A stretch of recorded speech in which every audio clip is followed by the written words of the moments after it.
why would you start an agency? And I said, give me a day to think about it and come back with a response.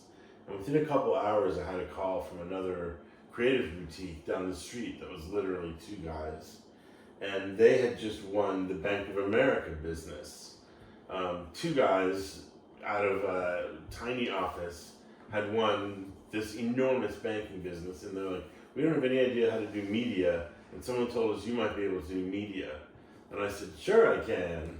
Then I went back, so it was probably 4 hours after I had first had the conversation with Amazon, where they had said they wanted to hire me. And I said, I have the Bank of America media business now. And they didn't ask how much it was, and it wasn't much. But it was Bank of America, so they were convinced, okay, we'll give it a go. And we got a 90-day trial contract to sort of see what would happen. And within 6 weeks, we got a call that Jeff Bezos was apoplectic because we were spending over $600,000 a month within like 6 weeks. We were just spending everywhere because their appetite for customers was so enormous, and they were VC backed. Yeah, and I remember that's where the VCs came in, was with all the money they flooded in that was spent on advertising. Yeah. And for us, we didn't have any publishers to sell until around February when we went up to see Microsoft. It was weird. It was Valentine's Day in 1996, and met with the MSN team. They're like, ready to spend money on advertising. We also met with Lucy Moll.